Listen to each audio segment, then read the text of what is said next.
Assalamualaikum warahmatullahi wabarakatuh. Mudah-mudahan sehat semua ya.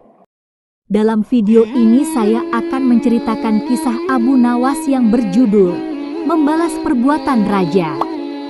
Sebelum lanjut mendengarkan, jangan lupa di subscribe dulu karena subscribe itu gratis. Abu Nawas hanya tertunduk sedih mendengarkan penuturan istrinya.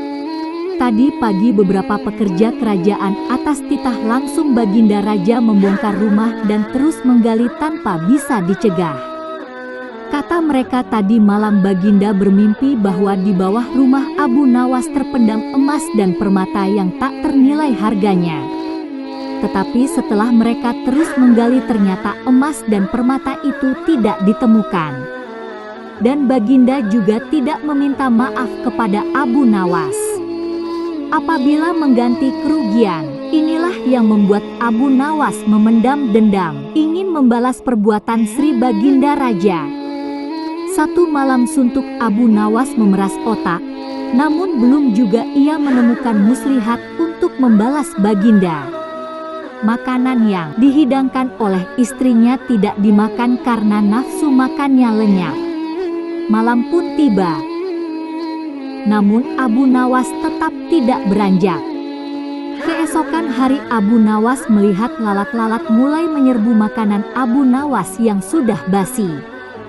Ia tiba-tiba tertawa riang. "WKWKWK, tolong ambilkan kain penutup untuk makananku dan sebatang besi." Abu Nawas berkata kepada istrinya. "Untuk apa?" tanya istrinya heran.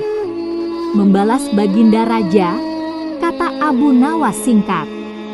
Dengan muka berseri-seri Abu Nawas berangkat menuju istana.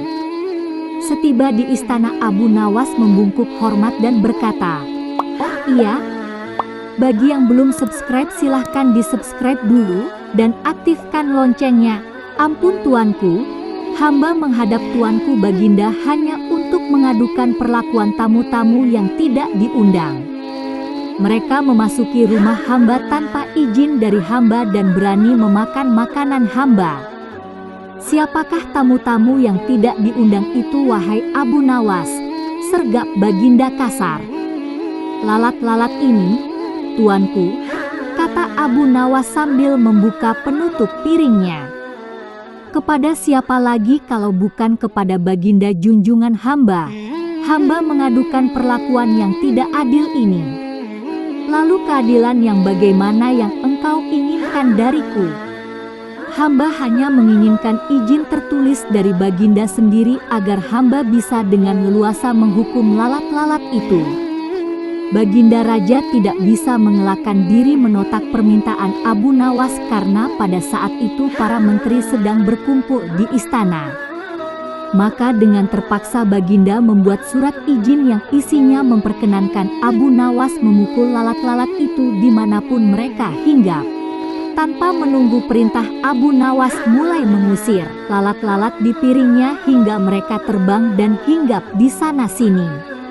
Dengan tongkat besi yang sudah sejak tadi dibawanya dari rumah, Abu Nawas mulai mengejar dan memukuli lalat-lalat itu. Ada yang hinggap di kaca. Abu Nawas dengan leluasa memukul kaca itu hingga hancur. Kemudian vas bunga yang indah. Kemudian giliran patung hias sehingga sebagian dari istana dan perabotannya remuk diterjang tongkat besi Abu Nawas. Bahkan Abu Nawas tidak merasa malu memukul lalat yang kebetulan hinggap di tempayan Baginda Raja. Baginda Raja tidak bisa berbuat apa-apa kecuali menyadari kekeliruan yang telah dilakukan terhadap Abu Nawas dan keluarganya. Dan setelah merasa puas, Abu Nawas mohon diri. Barang-barang kesayangan Baginda banyak yang hancur. Bukan hanya itu saja, Baginda juga menanggung rasa malu. Kini ia sadar betapa kelirunya berbuat semena-mena kepada Abu Nawas. Abu Nawas yang nampak lucu dan sering menyenangkan orang itu ternyata bisa berubah menjadi garang dan ganas serta mampu membalas dendam terhadap orang yang mengusiknya. Abu Nawas pulang dengan perasaan lega.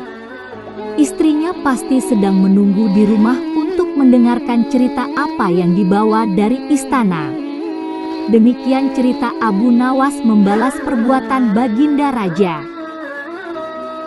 Wassalamualaikum warahmatullahi wabarakatuh. Lihat juga cerita Abu Nawas yang lain di channel Sebuah Cerita.